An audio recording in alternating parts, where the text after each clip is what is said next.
방송에서 제공하는 투자 정보는 투자 판단에 대한 조언입니다. 방송에서 제공하는 주식의 가치, 가격 상승 및 가격 하락에 대해서는 방송사에서 보장하지 않습니다. 오늘의 헤드라인 뉴스입니다. 도널드 트럼프 미국 대통령이 양적 긴축 정책을 고리 삼아 연방 준비 제도를 비판하고 나섰습니다. 트럼프 대통령은 현지 시간 14일 트위터를 통해 연준이 제대로 일을 했더라면 주식시장은 5천에서 1만 포인트 정도 추가로 상승했을 것이고 GDP도 거의 인플레이션 없이 3% 대신 4% 이상 크게 증가했을 것이라고 비판했습니다. 아메리카 에어라인이 여름 성수기인 8월 19일까지 보잉 737 맥스의 비행 취소를 연장하기로 결정했습니다. 이로 인한 취소율은 하루 115여 편으로 여름철 미국에서 이뤄지는 모든 비행편의 1.5%에 달합니다. 한편 보잉사는 향후 2주 안에 연방항공청에 해결책을 제출할 것으로 보입니다. 홍남기 부총리 겸 기획재정부 장관은 오늘 6월 3일부터 코스피와 코스닥 증권거래세를 기준 0.3%에서 0.25%로 0.05%포인트 내린다고 밝혔습니다. 또 코넥스의 경우에는 0.3%에서 0.1%로 0.2%포인트 대폭 하향 조정합니다.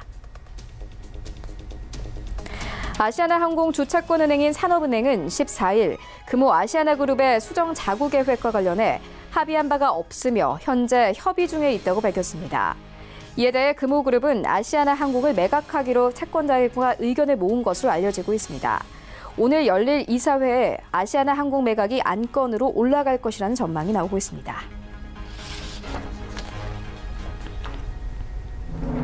시청자 여러분 안녕하십니까? 출발 증시와이드 1부 시작합니다. 최윤입니다.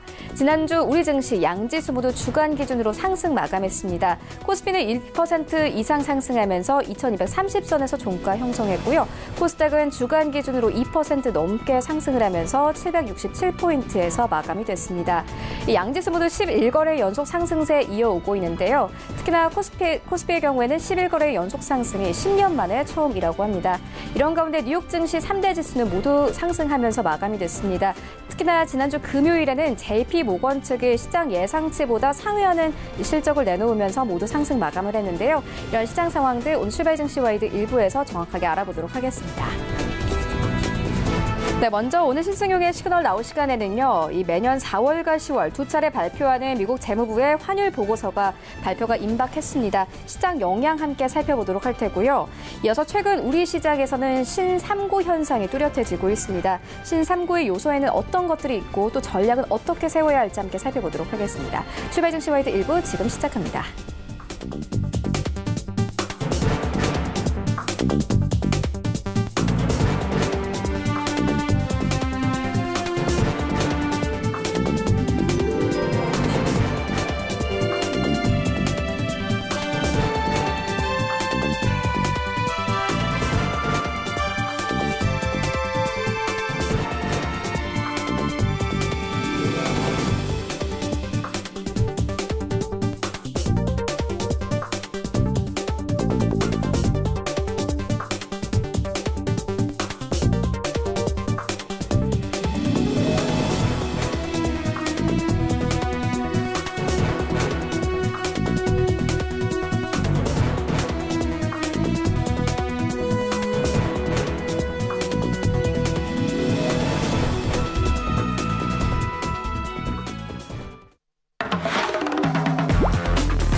시장의 중심이 되는 이슈를 꼼꼼하게 체크합니다. 신승용의 시그널 나올 시간인데요. 브레인코리아 인베스트 신승용 대표 모셨습니다. 안녕하십니까? 네, 안녕하십니까? 네, 먼저 오늘의 이슈 화면으로 함께 살펴보도록 하겠습니다.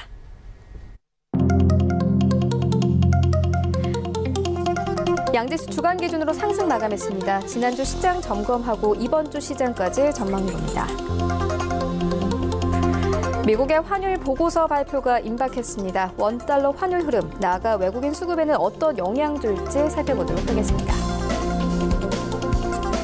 신삼구 현상이 뚜렷해지고 있습니다. 어떤 요소들이 고점을 기록하는지, 이에 따른 전략 수정이 필요할지도 살펴보도록 하겠습니다.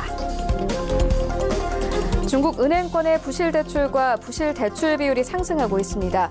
중국의 경기 부양책으로 상승세 이어오고 있는 아시아 증시, 이대로 상승 동력 잃을지 분석해 보도록 하겠습니다.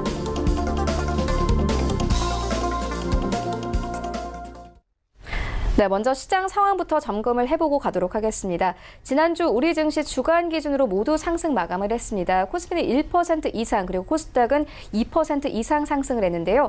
이번 주 증시는 또 어떻게 흘러가게 될까요? 네, 이렇게 좀 보시면 어떨까 싶습니다. 일단 지난주 말씀하셨던 대로 코스피 1.1%, 코스닥 2.15% 상승 나타나는 그런 그림이었습니다. 시장 여전히 어떤 큰 그림 속에서는 박스권을 상향 이탈도 하지 못하고 하향 이탈도 하지 못하는 소위 말하는 박스권 장세의 지속 상황이다라고 말씀을 좀 드릴 수 있을 것 같은데, 그 속에는 일단 무역 분쟁이라는 기대감과 그리고 경기 부양책이라는 기대감이 계속해서 시장 내에 자리를 잡고 있고요. 또 더 나아가서 하지만 시장의 반대편, 그 반대편에는 경기 둔화 내지는 지금 이제 1분기 실적이 진행이 되면서 1분기 실적에 대한 어떤 그 우려감 부분이 여전히 자리 잡고 있다라는 부분. 그렇기 때문에 악재와 호재를 좀 분명하게 좀 나눠본다라면, 악재는 지난주에 갑자기 시장에 어떤 그 영향을 줬던 주 초반이었습니다. 미국과 EU의 어떤 그 무역 분쟁의 우려감이 크게 좀 대두가 되었었다라는 부분. 그리고 IMF가 글로벌 경제 성장률 전망치를 하향 조정했다라는 부분. 다시 말씀을 드리면 기업들의 실적 둔화와 경기 둔화, 여기에 미국과 중국과는 무역 분쟁 해결에 대한 기대감이 있지만, 새로운 어떤 그 타겟, 새로운 대상을 대상이 시장 내에 새롭게 이제 부각이 되면서 무역과 관련된, 보호무역과 관련된 우려감은 여전히 잔존하고 있다라는 부분. 하지만 이제 호재 부분도 좀 생각을 해본다라면, 방금 말씀드렸던 중국과의 어떤 그 무역 분쟁 해소 기대감 부분이 호재, 그리고 FOMC가 특히나 지난주에 있었던 22 통화정책회의에서의 올 연말까지 금리 인상보다는 금리 동결 가능성을 높임으로써 통화에 대한 완화 스탠스로서 시장 내 유동성 지속에 대한 가능성, 유동성 지속에 대한 기대감이 여전히 있다라는 점. 여기에 외국인들의 순매수세 지속이 우리 시장 내 또 다른 수급 속에서의 힘이 됐다라는 점. 그리고 지난 주말이었죠. 미국에서의 어닝 시즌이 개막이 됐는데, 일단 가장 첫 번째 그 기업 실적 발표했었던 웰스파고랄지 JP 모간의 기업 실적이 시장 전망치 대비해서 긍정적인 결과를 도출해내면서 가뜩이나 위축이 됐었던, 가뜩이나 좀 걱정이 되었었던 1분기 어닝 시즌에 대한 우려감을 조금씩 이제 덜어내 가고 있다라는 부분. 여기에 공급과 수요, 특히나 공급단에서의 영향이 크다라고 평가는 할 수 있겠습니다만은 국제유가의 상승세가 지속이 되고 있다라는 점. 국제유가는 항상 경기 동행 내지는 선행지표다라고 이야기를 할 수 있기 때문에 국제유가의 상승세는 어쨌든 공급단의 공급 부족 이런 부분에 의하건 어쨌든 지금 현재의 상황에서는 국제유가의 상승세는 긍정적인 시장 내에 시그널로서 받아들여지고 있다라는 부분 이해하시면 좋지 않을까 말씀을 좀 드려봅니다.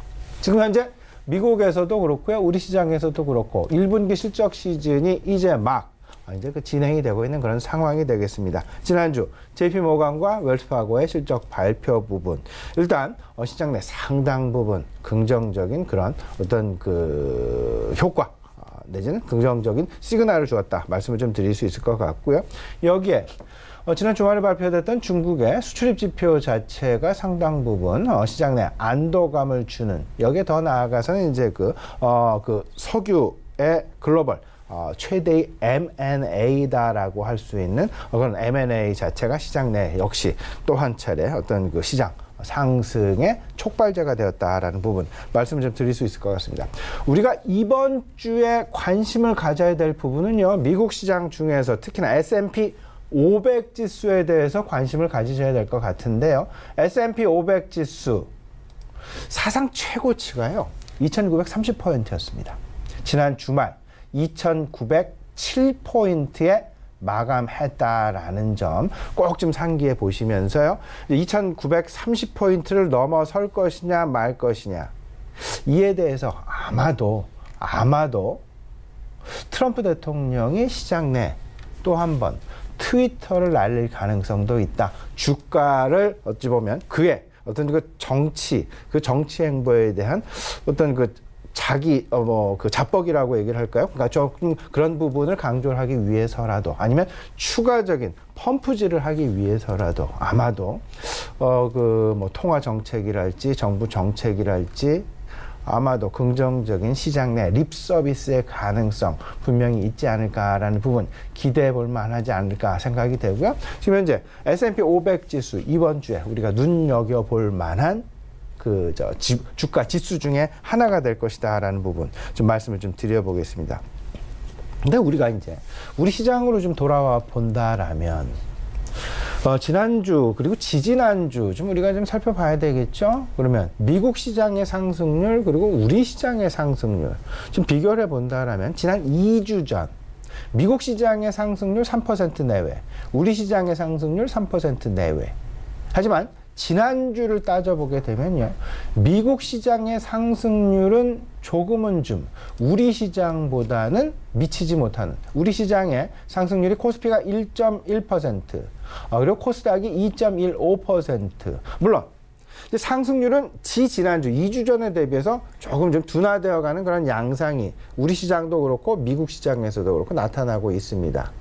근데 우리 시장의 상승폭보다 미국 시장의 상승폭이 왜 줄어들었을까 고민을 좀 해보면요, 미국 시장은 오히려 조금은 더 실적 시즌에 대한 경계감이 우리 시장에서 우리 투자자들이 생각하고 있는 실적 시즌에 대한 경계감보다는 조금은 더 뚜렷하게 나타나고 있지 않나라는 생각이 좀 많이 듭니다. 또 한 가지 더 생각을 해본다라면 최근 달러화의 움직임, 원화의 움직임, 그리고 위안화의 움직임, 그리고 신흥국 시장에 대한 글로벌 투자자들의 움직임 전반적으로 생각을 해봤을 때 최근 외국인들의 국내 순유입이 늘어나거나 유지되고 있다라는 부분. 지난주에도 1조 원의 외국인 순매수가 있었죠. 이 부분과 절대 무관하지 않다. 미국에서의 주가 상승 모멘텀의 둔화와 상대적인 신흥국, 우리 시장에서의 주가 상승 모멘텀의 지속, 이 부분의 어떤 그 차이, 갭의 상황으로 인해서 외국인들의 국내 순유입 가능성이 조금은 더 지속될 것이 아닌가라는 부분 생각을 좀 해볼 수 있을 것 같고요.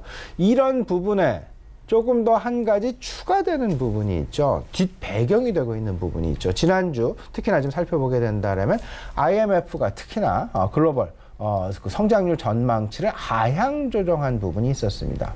글로벌 성장률은 0.2%포인트 지난 1월 대비해서 3개월 만에 하향 조정을 했고요. 0.2%포인트 하향 조정을 했는데 선진국은 하향 조정을 상당 부분 진행을 시킨 반면 중국을 포함한 신흥국, 오히려 중국은 0.1%포인트 상향 조정했다. 우리나라 같은 경우도 그대로 동결시켰다, 유지했다라는 부분. 그렇기 때문에 오히려 글로벌 투자 자금이 유로존이나 미국 쪽에 머문다, 내지는 이런 부분들보다는 조금은 좀 아시아권, 신흥국 쪽으로 글로벌 투자 자금의 유입 가능성이 조금 좀 더 높여줄 수 있는 뒷배경 역할을 IMF가 오히려 한 것은 아닌가라는 그런 생각 조심스럽게 좀 들어보고요. 여기에 더 나아가서 그들 역시 통화 완화 정책과, 그러니까 미국이나 중국, 유로존 마찬가지죠. ECB도 기준금리를 올 연말까지 유지하겠다라는 이야기를 했었으니까 여기에 더 나아가서 공격적인 재정 정책, 그 이야기는 인프라 투자 확대 쪽으로 이해를 해두시면 될 것 같고요.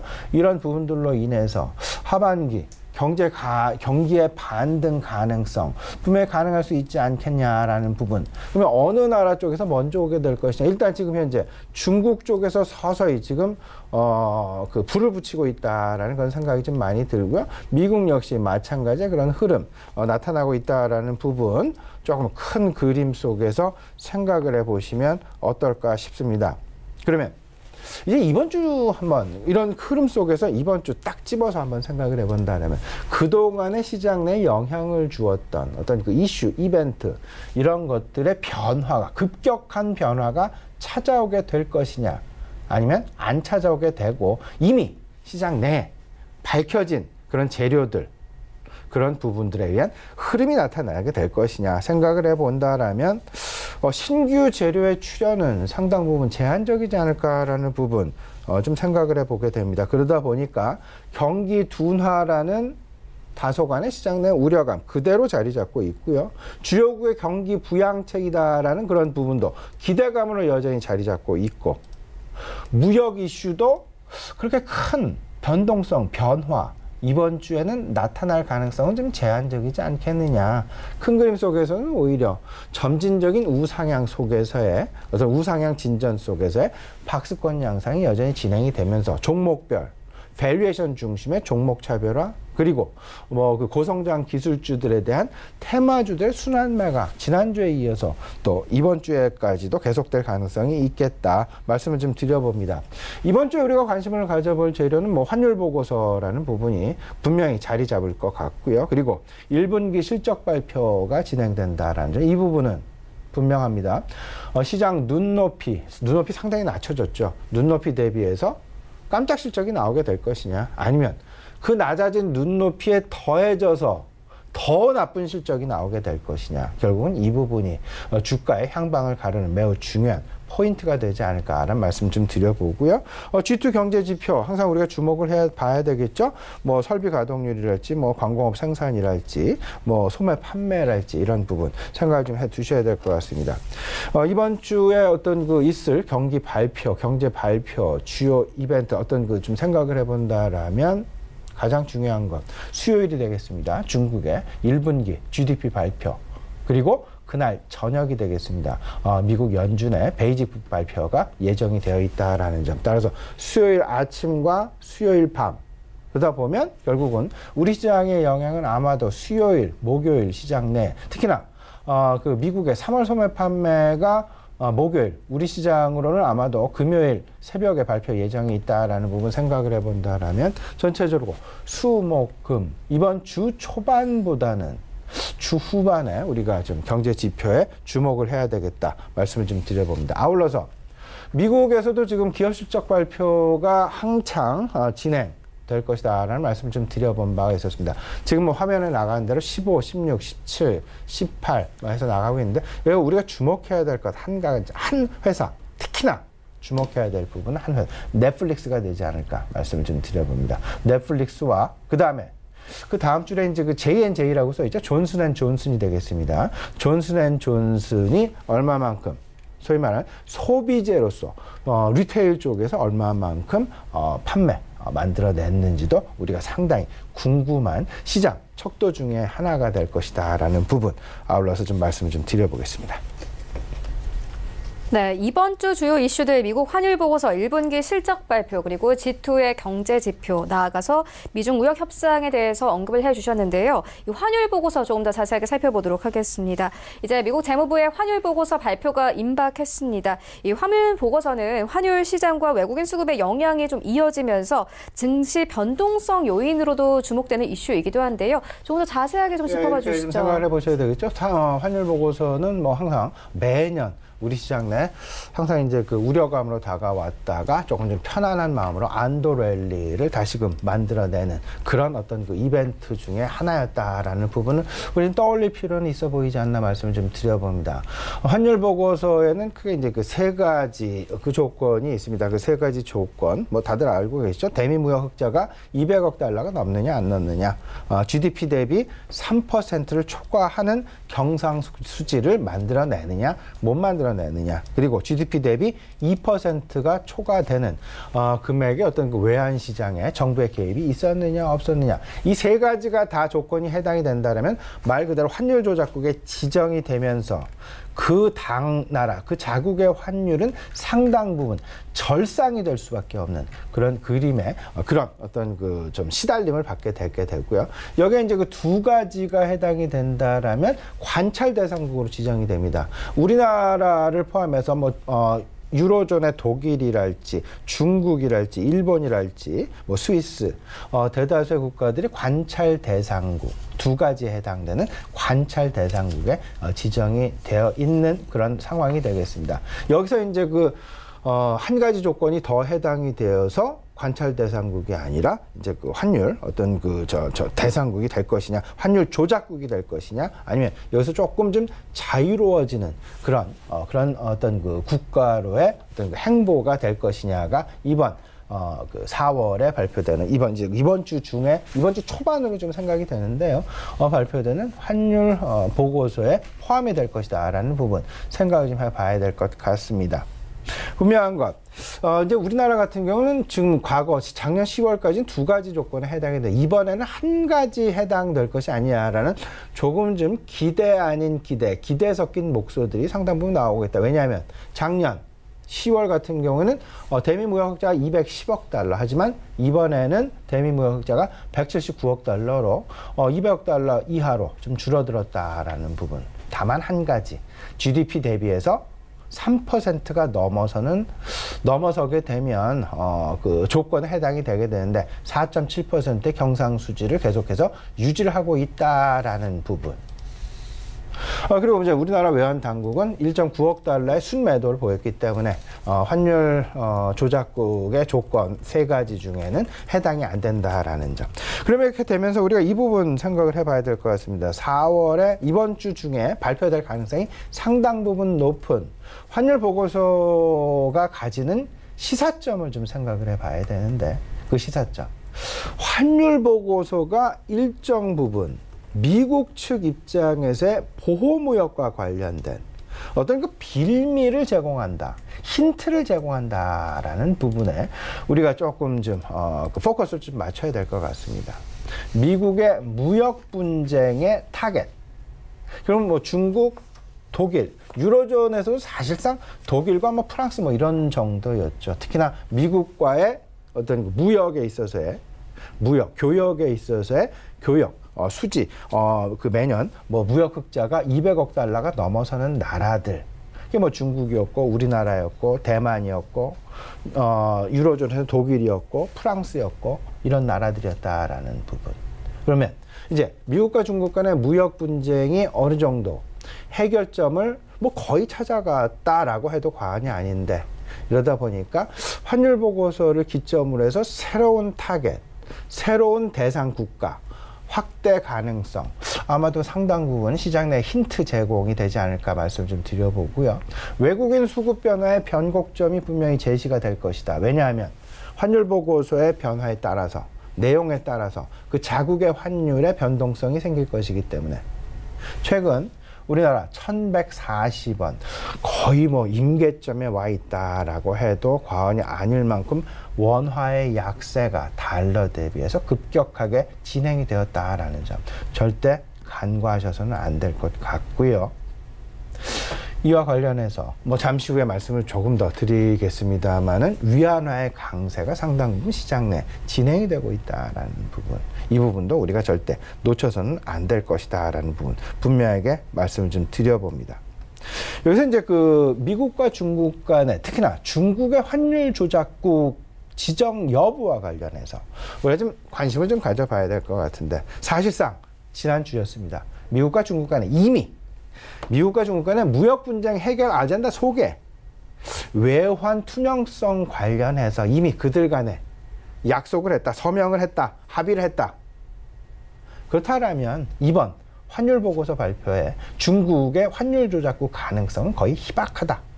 아마도 새로운 중국이 아닌 다른 국가, 다른 타겟의 부각 가능성이 상당 부분 높지 않을까. 그렇다면 그 나라가 어떤 나라이냐에 따라서 아마도 글로벌 시장 내 아니면 지엽적인 것 됐건 어떤 그 시장 내 충격 가능성, 이 부분도 우리가 생각을 해봐야 되겠다 말씀을 좀 드려봅니다. 거꾸로 최근 들어서 아시아권 국가, 신흥국 아시아권 국가들의 어떤 그 환율 변동성이 좀 크게 나타나고 있는데, 그리고 대미무역 흑자가 크게 확대되어 가고 있는 뭐 말레이시아랄지 베트남이랄지 이런 국가들, 어떤 그런 부분도 우리가 좀 예의주시하면서 오히려 그들 국가 환율 변동성이 커지게 된다라면 상대적으로 환율의 안정을 보이고 있는 우리나라로의 외국인 투자, 유입 가능성, 반사이익 가능성, 우리가 조금 좀 기대해봐도 되지 않을까라는, 거꾸로 과거와는 사뭇 다른 이번 환율 보고서 발표 시즌을 맞이하면서 아마 좀 오히려 좀 우려감보다는 기대감이 있을 수 있지 않나라는 부분도 말씀 좀 드려봅니다. 네, 환율 보고서는 미중 무역 협상의 힌트가 될 것이고, 여기에 더해서 우리 시장 외국인 수급의 변곡점이 될 것이라는 점 짚어주셨습니다. 이어서 다음 이슈로 옮겨가 보도록 하겠습니다. 최근 원화 약세, 위안화 강세, 그리고 국제 유가 강세, 이 세 가지 흐름이 우리 시장의 뚜렷한 흐름입니다. 신삼고 현상이라는 분석까지 나오고 있는데요. 이 투자 전략에도 수정이 필요하게 될까요? 예, 분명히 이 말씀 이제 제가 한 2월, 3월부터 이제 계속 이런 말씀을 좀 드려왔었던 것 같은데, 특히나 최근 들어서는 이 부분이 상당 부분 시장 내에서도 큰 어떤 그 투자 이슈로서 자리를 잡고 있다라는 부분. 다시 한번 좀 정리해 보겠습니다. 원화의 약세 부분, 그리고 위안화의 강세 부분, 그리고 국제 유가의 강세 부분. 이 부분이 시장의 어떤 그 투자 전략의 기본을 흔들 수 있는 그런 그림이 될 수 있다라는 점. 특히나 우리가 주목을 해야 될 부분은 원화 약세보다는 오히려 위안화의 강세와 국제 유가의 강세에 조금은 더 우리가 귀를 기울이고 좀 주목을 해야 될 것이다라는 부분 좀 말씀을 좀 드려보는데, 특히나 위안화의 강세 배경, 그리고 국제 유가가 어느 정도나 그 강세를 지속할 수 있을지 없을지의 여부, 이 두 가지에 대해서 좀 살펴봐야 되겠다 말씀을 좀 드려봅니다. 먼저 간단하게 원화 약세라는 그런 부분, 그에 따른 시장 내 어떤 그 투자 환경의 변화 말씀을 좀 드려보면, 당연히 원화가 약세가 된다면 수출이 증가하게 되겠죠. 상대적인 가격 경쟁력. 하지만 우리 금융시장에서는요, 반대로 앞으로 원화가 약세될 것이다라는 기대감이 존재한다라면 주가가 암만 상승을 하더라도 외국인 입장에서는 달러화로 변환을 시킨 그런 상황으로 계산을 해본다라면 주가 상승분이 고스란히 환율 쪽에서 상쇄, 흡수가 되기 때문에 오히려 투자 수익률에는 영향이 없다라는 점. 그렇기 때문에 외국인의 유입이 오히려 조금은 좀 둔화될 여지 있을 수 있다라는 부분. 그렇기 때문에 둘 사이에, 특히나 금융시장과 실물시장 사이에서 다소간의 어떤 그 계산, 소위 말하는 셈법의 어떤 그 변화 분명히 나타날 수 있지 않을까라는 부분 말씀을 좀 드려보고요. 위안화의 강세는 뚜렷합니다. 중국의 경기 개선과 중국의 경기 부양책을 고스란히 위안화에 그대로 반영이 되게 되면서 그들의 궁극적으로 내수 구매력이 증가가 되고, 그리고 해외 관광객들이 해외에 나가서 다른 나라의 제품을 사기에 구매력이 증가가 될 수밖에 없다. 이로 인한 결과물 너무나 뻔하죠. 중국 내수에서의 소비재의 소비 증가, 그리고 그들의 해외 여행 증가, 해외 여행에서의 어떤 그 구매력이 증가가 되면서 결국 우리 입장에서는 중국 내수 수출주와 그리고 우리 시장에 있는 호텔이랄지 여행이랄지 면세점이랄지 이런 부분들에 있어서의 중국인들의 우리 시장에서의 매수, 소매 확대, 이 부분에 대한 기대감 분명히 가져볼 수 있다라는 점. 여기에 유가 강세라는 부분, 유가 강세가 지금 물론 어제 오늘 얘기는 아니었습니다. 이번 달 내내 4월 들어서도 3월 중순 이후부터서도 유가 강세에 대해서 60달러를 이미 넘어서 있는 그런 상황이죠. 그 이야기는 글로벌 경기가 개선될 것이라는 기대감과 맞물려서 위험자산 선호가 증가될 여지를 계속해서 제공하고 있다라는 점. 위험자산은 결국은 주식시장이 될 것 같습니다. 그리고 특히나 주식시장 속에서는 선진국 시장보다는 신흥국에 대한 자산 선호가 더 커질 수 있다라는 부분. 신흥국 시장 속에서 과연 중국과 우리나라 이제 어느 쪽으로 외국인들의 유입이 커질 수 있을까, 확대시킬 수 있을까, 우리 시장의 매력도를 어떻게 하면 더 외국인들로 하여금 증대시킬 수 있을까. 그러면 우리가 가진 중국 시장 대비해서 우리 시장의 외국인들로 하여금 강점은 무엇일까? 이 부분, 상대적인 매력도를 가진 업종은 어떤 것인가를 찾아보면 그것이 바로 이번 어떤 그 4월 시장 내지는 5월 시장에서의 어떤 그 적절한 투자 수익을 극대화시킬 수 있는 해결책이 될 수 있다라는 부분 생각을 좀 해보실 수 있을 것 같습니다. 근데 분명한 건 말씀을 좀 드립니다. 지금 원화의 약세, 위안화의 강세, 유가의 강세, 당연히 수혜주를 찾습니다. 근데 이 상황이 언젠가는 또 다시 변하겠죠. 원화가 다시 강세로 전환할 수 있고, 그리고 위안화가 다시 약세로 전환할 수 있고, 유가가 다시 약세로 전환할 수 있습니다. 그러면 서로 간의 입장이 180도 바뀌게 된다라는 점. 그렇기 때문에 지금 현재 진행되는 부분, 그리고 기대되고 있는 부분, 임계점이 어디일까? 이런 부분을 조심스럽게 계속해서 시장 변화 이렇게 살펴보시면서 이제 그 나의 소위 말하는 어떤 그 매매 전략 세워 나가시는 게 상당히 바람직하지 않을까 생각이 되고요. 4월 중에는 아마도 위안화의 강세가 지속될, 더 추가적인 강세가 지속될 가능성이 높을 것이다라는 부분. 그러면 중국 내수주 우리가 계속해서 관심을 가져야 될 것이다라는 부분. 아울러서 말씀을 좀 드려보고요. 국제 유가의 강세와 관련해서는 저는 정유주가 바로 그 해답일 가능성이 높다라는 생각을 가지고 있습니다. 1분기 실적은 상당 부분 부정적일 수 있지만 2분기 실적 개선 너무나도 확실시 될 수 있다라는 그런 가능성 생각을 해보시면서 이런 그 신삼고 현상과 관련된 시장의 변화, 그리고 여기에 대한 임계점, 그리고 상황이 바뀌게 되면 지금 현재 나의 수혜주는 바로 시장 내 피해주가 될 수 있다라는 부분, 그런 역전 현상들까지 고민을 해보시면서 적절한 매매 타이밍 매우 중요하다라는 점 말씀 좀 드립니다. 네, 최근 우리 시장이 외국인들의 순매수세로 상승 동력을 찾아가고 있는 상황입니다. 이 신삼고 현상까지 모두 살펴보면 좋을 것 같습니다. 이어서 다음 이슈로 살펴보도록 하겠습니다. 중국 은행권의 부실대출과 부실대출 비율이 상승하고 있다는 분석이 나오고 있습니다. 최근 중국 측이 내놓은 경기 부양책으로 이 아시아 증시가 강세였는데요. 이런 부실대출 이슈로 다시 상승 동력이 좀 잃게 될까요? 이런 부분을 지금 부실대출의 우려감, 이 부분이 왜 나오게 됐냐를 좀 생각을 해보시면요. 중국이 이번 그 3월 양회에서 전인대와 정협을 통해서 실질적으로 경기 부양에 대한 그들의 어떤 그 확고한 의지를 다진 바가 있었습니다. 그러면 그 뒤편에는 무엇이 있냐면 자금이 필요합니다. 그러면 그 자금 결국은 은행을 통해서 시장 내에 이제 전달이 되어지는 그런 그림일 텐데요. 경기 부양 쪽에 너무 포커스를 맞추다 보니까 부실 대출이 확대될 그럴 가능성이 높지 않을까. 그러면 부실 대출이 확대가 된다면 결국은 그게 부메랑이 되어서 다시금 나의 발목을 잡을 수밖에 없는 그런 조금 좀 몹쓸 그런 상황 전개가 예상이 된다라는 점. 이 부분에 대한 경고의 메시지가 지금 현재 시장 내에서 나오고 있다라는 점. 좀 주목을 해봐야 될 것 같습니다.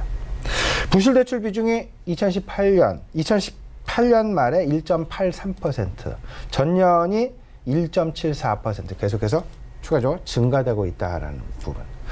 부실대출은 상당히 은행권에 있어서는 부담스러운 상황이고, 부실대출의 증가는 말 그대로 경기 둔화와 그런 부분들을 그대로 발목을 잡게 되는 그런 요인으로 작용을 하게 된다라는 점. 당연히 지금 현재 나오고 있는 어떤 그 경기 선행지수의 개선, 이런 부분들로 해서 기대감이 크긴 하지만 그 뒤에는 혹여나 있을 은행권의 대출 속에 부실대출의 증가 가능성, 분명히 리스크 관리를 해 나가야 될 것이다라는 부분에 좀 포커스를 맞추셔야 된다라는 점. 이 말씀을 좀 왜 드리냐면요. 최근 중국의 경기 부양책과 관련해서 경기 소재주, 특히나 철강 업종, 그리고 화학 업종, 자동차 업종의 어떤 그 관심 증가, 이런 부분들이 나타나고 있는데요. 실제로 상당 부분 진행이 되고 있는데 저는 오히려 이 부분에 대해서 우리가 조금 더 냉철하게 냉정하게 고민을 해봐야 될 것이다 라는 부분 말씀을 좀 드리고 싶습니다. 앞서서 말씀을 드렸던 위안화의 강세에 따른 중국 내수주의 수혜와는 또 다른 이야기가 되겠습니다. 경기 부양에는 항상 소재주가 먼저 상승을 하게 되고 그리고 내구 소비재가 상승을 하게 됩니다. 왜냐하면 소비가 확대가 되니까요. 근데 통상적으로 소재주의 경우 통상적인 경우 그런 어떤 그 소재주 경기 사이클 업종 소위 말하는 그 사이클이 길게 나타나게 됩니다. 너무 급하게 들어가지 말라라는 말씀을 좀 드려보고 싶은 건데요. 계절적인 성수기에 진입했다라는 그 어떤 그 수혜감 정도로만 생각을 하시면 좋고 전체적인 큰 그림 오히려 주가 상승 사이클이 상대적으로 길기 때문에 성급한 판단, 성급한 진입보다는 확인을 하고 들어가셔도 먹을 구석이 상당 부분 많이 남아 있다라는 점 확인하고 매수 진입을 하셔도 전혀 무방하다라는 부분. 중국 내 내수 소비재와는 조금은 좀 다른 견지에서 지금 이제 중국 경기 반등을 기대한 국내 소재주에 대한 어떤 그런 관심 부분을 조금은 좀 냉정한 판단이 필요해 보이지 않나라는 말씀 좀 드립니다.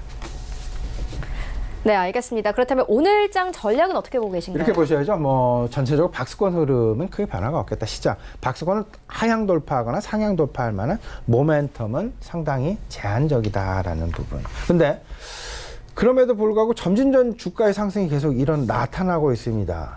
그 이야기는 거꾸로 얘기하면 밸류에이션의 부담감이 계속 늘어난다라는 얘기고 밸류에이션의 부담이 늘어날수록 시장은 종목 슬림화가 나타날 가능성이 높게 됩니다. 그러면 점진적인 우상향 그 그림 속에서 밸류에이션, 관심, 밸류에이션의 부담이 증가된 부분, 옥석 가리는 소위 말하는 종목 장세, 진행.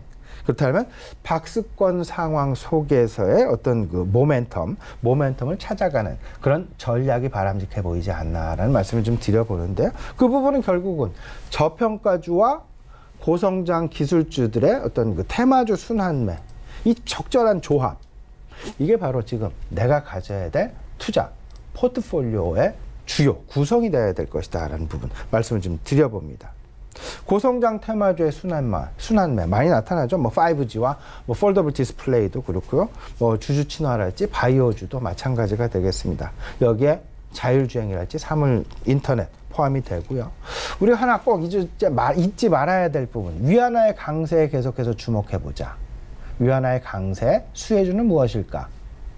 중국 내 소비 관련주와 그리고 우리나라 여행, 엔터테인먼트 그리고 면세점이 될 가능성이 상당히 클 것이다 라는 점 아울러서 말씀을 좀 드립니다. 네, 이슈와 전략까지 함께 짚고 왔습니다. 지금까지 브레인코리아인베스트 신승용 대표와 함께했습니다. 고맙습니다. 네, 1부는 여기서 모두 마치도록 하고요. 잠시 후 2부에서는 전문가들과 함께하는 종목 라이브쇼, 라이브 매매 타임이 이어집니다. 여기에 더해서 오늘장에서 이슈몰이라고 있는 특징주까지 꼼꼼하게 살펴봐 드리겠습니다. 채널 고정해 주시고요. 저는 잠시 후 2부로 다시 찾아오도록 하겠습니다.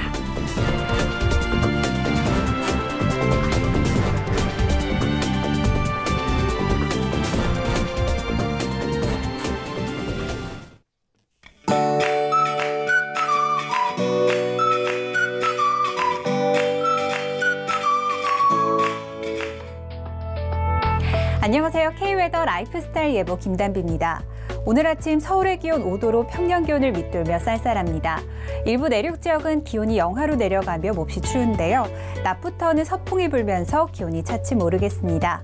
서울의 낮 기온 17도로 한낮에는 20도 가까이 기온이 오르며 일교차가 크게 벌어져 유의하셔야겠습니다.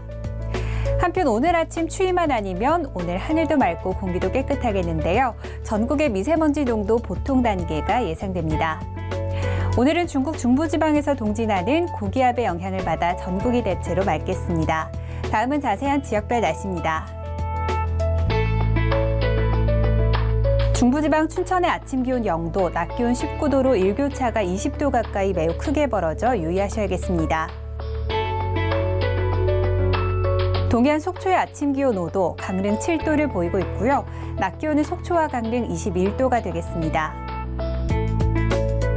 남부지방 대구의 아침 기온 5도, 낮 기온 22도가 되겠고요. 전주와 부산은 한낮에 19도까지 오르겠습니다. 바다의 물결은 동해상으로 최고 5m까지 매우 거세게 일어 각별히 주의하셔야겠습니다. 이번 한 주는 비 소식이 잦은데요. 주 중반에는 남부지방을 중심으로, 후반에는 중부지방을 중심으로 비가 내릴 전망입니다. 날씨였습니다.